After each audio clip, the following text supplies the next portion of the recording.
Chapter 7. Blake. Egg drop. To break or not to break. That is a play on, it's a play on a quote from a famous play, Hamlet. And the actual question is to be or not to be. Sharon. I find it suspicious that out of 1,001 different ways to package an egg, 2 of our groups in class had the exact same idea. Dear Ms. Graham, these assignments are fun, but people are stealing ideas. Just saying. Anonymous. Cecilia. Hola, abuelita. You'd be so proud, abuelita. Our egg didn't break, and neither did the eggs from 3 other groups. Ms. Graham is having an egg off. In order to find a true winner, she's going to give us each a box of supplies. She'll put us in different rooms and give us an hour to design another egg drop container. If more than 1 egg doesn't break, the winner will be the container that's the lightest weight. Here's what we've got in our box. I'm going to give you all the Spanish translations. String, cuerda. Plastic bag, bolsa de plástico. Balloons, globos. Glue, pegamento. Duct tape, cinta adhesiva. Cotton balls, bolas de algodón. Potato chips, papas fritas. Small apple, manzana pequeña. 100 straws, 100 popotes. Silly putty, plastilina. A roll of toilet paper, un rolo de papel de baño. Scissors, tijeras. Gift bag, bolsa de regalo. Popcorn, palomitas de maíz. Box. We can use the box itself. Caja. Our team got right to work making a parachute out of the trash bag and string. Then we tied the parachute to the gift bag handles.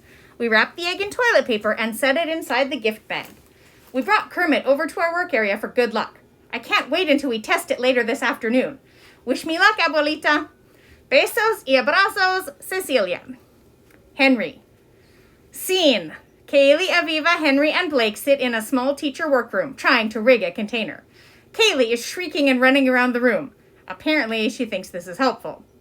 Kaylee shrieks, "Focus! We only have 30 more minutes!"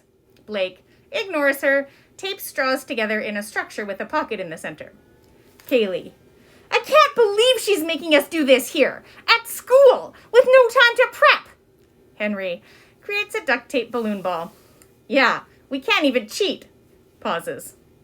We actually have a stellar team, I hope you know. We can do this.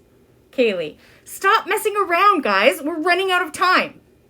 Aviva looks up at Kaylee briefly, then goes back to blowing up balloons.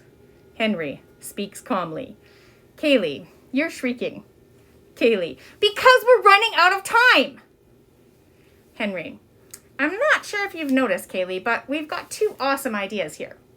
Kaylee, but we only have 1 egg. We might break it by accident and then we lose. Henry, you're still shrieking. No shrieking. Kaylee shrieks, I am not shrieking. Aviva, we can practice with this apple, maybe put it in the center, and see if it bruises? Blake, great idea. It's heavier than the egg, but it's so little that it's close. Henry, don't forget we're going for lightest here. He wedges the apple into the center of his balloon duct tape ball and throws it against the wall. It drifts down. Blake, dude, yours is genius. Henry, why, thank you. I try. But yours is pretty genius too. He takes unbruised apple out of center and wedges it inside the straw structure, then drops it. It bounces lightly. Kaylee, not shrieking. Wow. Henry, Kaylee, you're not shrieking. Congratulations. Your prize is a bag of chips. Throws a bag of chips at her. Blake, I don't even care if we win. That was the funnest hour of school in my whole life. Kaylee crunches potato chips with a small smile. Aviva. Date, September 29th. For the first time in my life, I felt sorry for Kaylee. She totally didn't get it. The rest of us were having so much fun playing around and creating new ideas, and she missed all that. The only thing she could think about was whether we would win and what kind of grade she'd get. All of a sudden, That seemed really sad to me. Maybe it's kind of hard to be Kaylee Barrett. Sometimes I feel jealous about all the cool clothes she has, and the big house and pool, and how she seems so confident all the time. But I am so glad I'm not her. I much prefer to be me. Of course, I wouldn't mind being me and having a pool. Kai. Hey, Frog! Whoop! That was tight. The time pressure turned up the heat and we were all on fire. Our parachute drifted down so slowly, it looked like a piece of dandelion fluff. When we peeked inside our bag, the egg was good as new. I have to say that the parachute idea was brilliant. And simple. Way better than nylons. 3 out of the 4 egg-off teams had unbroken eggs at the end. But when Ms. Graham lugged out a big old grocery fruit scale, ours came in the lightest. Yes! I thought about doing my big brother's classic slam dunk victory dance down the aisle, but I didn't want to rub it in anyone's face, so I just smiled. The team with the balloons and duct tape came in second. I think the duct tape weighed it down. Nobody seemed to care who won, though, and that was nice. P.S. The Land of Stories by Chris Colfer is amazing. Chapter 8. Blake. You guys have to look up because it's a comic, right? Cecilia. Hola, abuelita. Ooh, I've got vocabulary words for you. Know what physical fitness means? It's a way to say how in shape you are. Every morning before we sit in our seats, we run. Around and around the track 4 times. By the time we're done, my legs have turned to rubber and my heart is beating right out of my chest. But I'm ready to learn. It clears my brain somehow. I love the feeling of wind brushing my face and skating through my hair. All my soccer practice makes me so fast. I don't want to be a show-off, but I can't help pushing myself as hard as I can.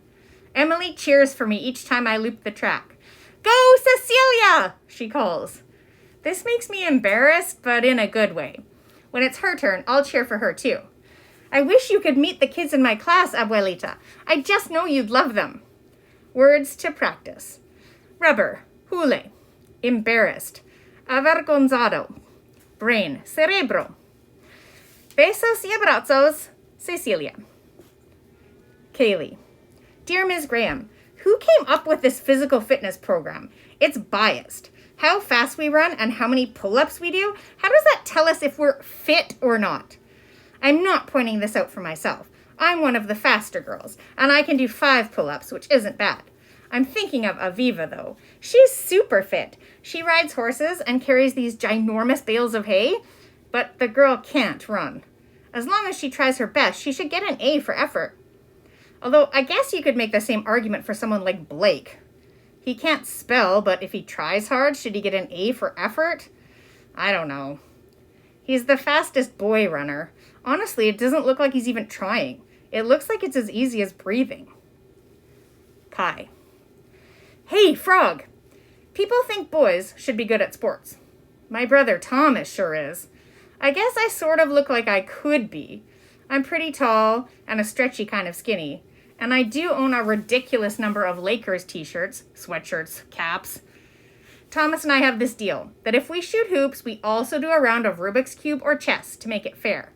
He serves me up in basketball, and I return the favor with a game of chess. Not to brag, but brain games are my thing. I can solve the Rubik's Cube in under a minute.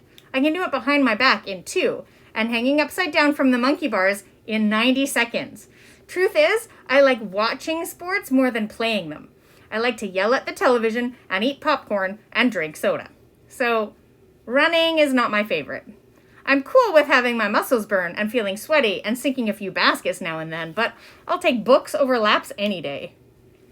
After today's running torture, we were sitting in our seats, sweaty and out of breath, when Kaylee proposed a measure for class council.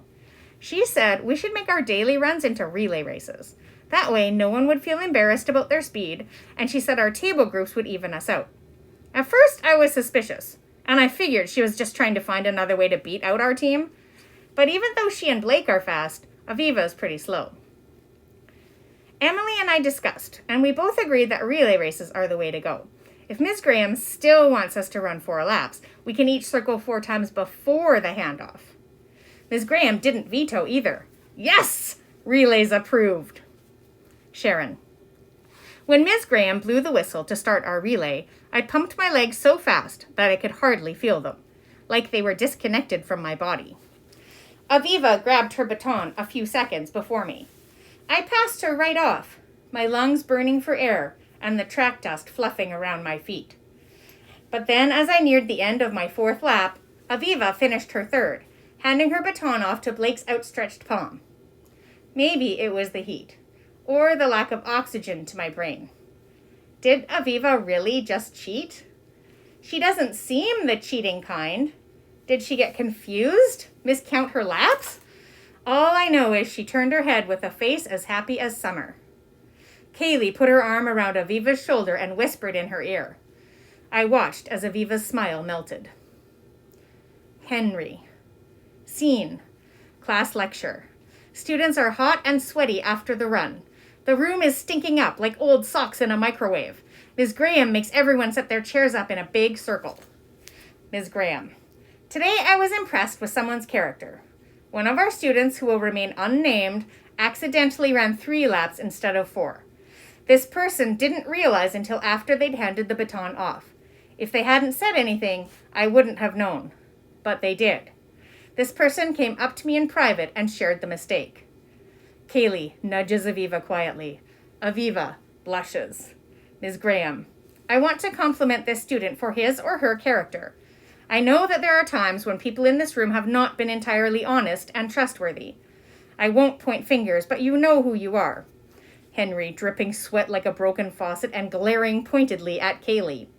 Kaylee stares straight ahead, innocently. Ms. Graham. I'd like you all to journal about honesty today. Reflect on yourself. Reflect on your personal choices. I challenge you to be as honest as you can. Bottom line, you get to choose what kind of person you want to be. Make choices that make you proud. Students. Quiet. Thinking. Henry, trying not to sweat on Aviva, who is sitting next to him and still blushing. Aviva. Date, October 5th. Ms. Graham gave us this huge speech today, and it's because of me.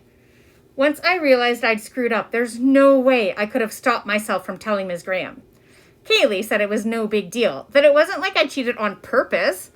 But knowing that I cheated started chewing up my insides, and I had to tell. Ms. Graham acted like I was so honest and everything, but I'm really not. I didn't tell anyone that Kaylee stole the nylon idea or that she lied about her pinky promise. Yesterday, Kaylee told Emily the vegetarian that the school pizza sauce had meat in it, which I know is a complete lie, but I didn't say anything. Doesn't that make me a liar too? Probably. When Miss Graham talked about choosing what kind of person we want to be, of course... Sorry, guys.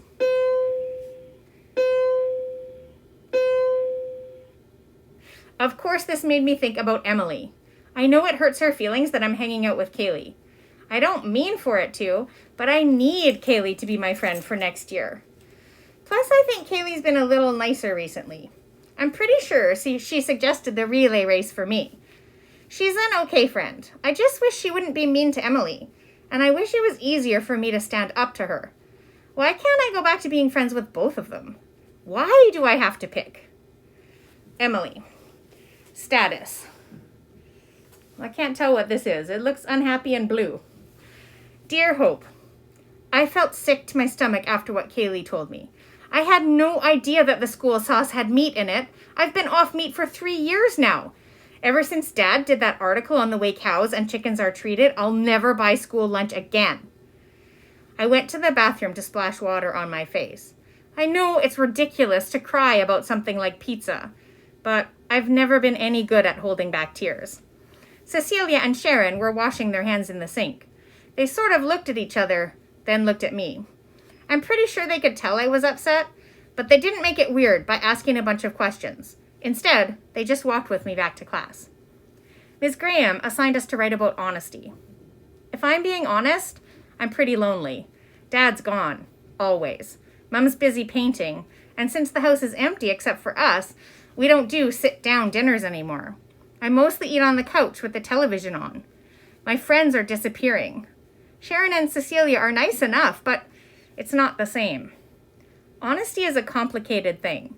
I can't just go up to Aviva and Kaylee and tell them how much they're hurting me, because too bad for me, they don't care. I can't tell Mom because she'll just worry and be sad, and then I'll have to cheer her up again. I can't tell Dad because he's never here. So what's the point of being honest if there's no one to be honest with? Love and luck, Emily. Blake. Honesty. Free lunch. I just bought my lunch.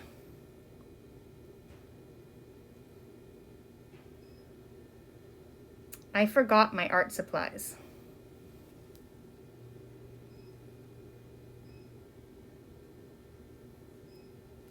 Kaylee. Dear Ms. Graham, I'm an honest person. In fact, I'm more honest than most people. I only lie when I have a good reason to lie. Just so you know, when I told Emily the pizza had meat sauce, that wasn't a lie, it was a joke. There's a difference. And the egg drop? There's no rule against researching what works and doesn't work. Keeping our ears open is really no different from Googling on the internet. We were just being resourceful. Plus, we wound up having the egg off anyway, so it's all good. I cannot believe Aviva went up and confessed to you, Ms. Graham. That girl is too honest. If she farted and someone smelled it, she'd probably fess up instead of pretending she didn't know where it came from. Still, it's hard not to respect her for that. Ms. Graham, if you like honesty so much, you'll get honesty. I will be 100% honest for the rest of the day. See? I can be like Aviva too.